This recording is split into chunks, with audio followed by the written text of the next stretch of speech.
తెలుగు రాష్ట్రాల్లో అతిపెద్ద lift manufacturer lifts ట్రై.com dealership కూడా ఇవ్వబడును.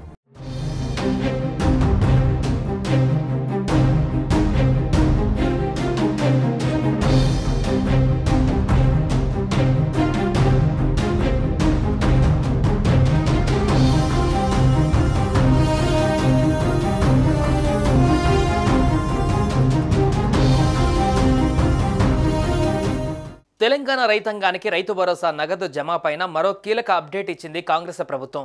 రైతు భరోసా డబ్బుల కోసం ఎదురు చూస్తున్న రైతులకు మంత్రి తుమ్మల నాగేశ్వరరావు గుడ్ న్యూస్ చెప్పారు. ఇప్పటికే మొదటి దశలో పలువురు రైతులకు నగదు జమ కాగా రెండవ దఫా రైతు భరోసా నిధులను ప్రభుత్వం విడుదల చేసింది. ఇవాల్టి నుంచే ఈ డబ్బులు రైతుల అకౌంట్లలోకి జమ కానున్నాయి.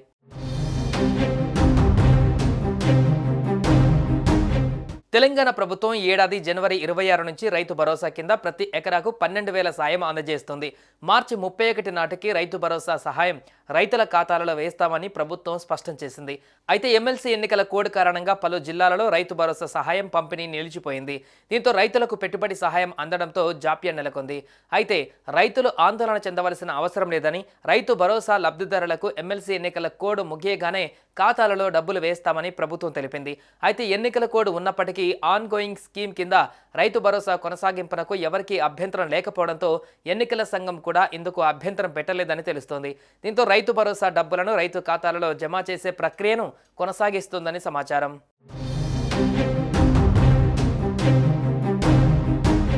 రైతు భరోసా నిధుల జమ రెండవ దశ అమల్లోకి వచ్చిందని, 1 ఎకరం వరకు సాగులో ఉన్న భూములకు మొత్తం 17.02 లక్షలు రైతుల ఖాతాలలో జమ అవుతుందని మంత్రి తుమ్మల నాగేశ్వరరావు ప్రకటించారు. రైతు భరోసా పథకానికి అర్హులను గుర్తించేందుకు రాష్ట్ర వ్యాప్తంగా పలు గ్రామ సభలను నిర్వహించి ప్రభుత్వం జాబితాను కూడా ప్రజల ముందు ఉంచింది. ఆ అర్హుల జాబితాలో గల రైతులకు నేడు నగదు జమ కానున్నట్లుగా ప్రభుత్వం ప్రకటించడంతో రైతులు హర్షం వ్యక్తం చేస్తున్నారు.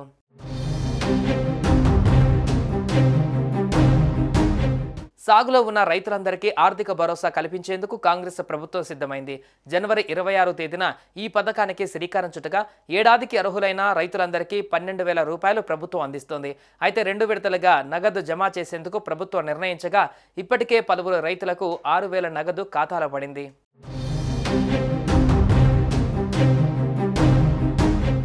సుమన్ టీవీలో మీ పర్సనల్ అండ్ బిజినెస్ ప్రమోషన్స్ కోసం కింది నెంబర్కి కాంటాక్ట్ చేయండి.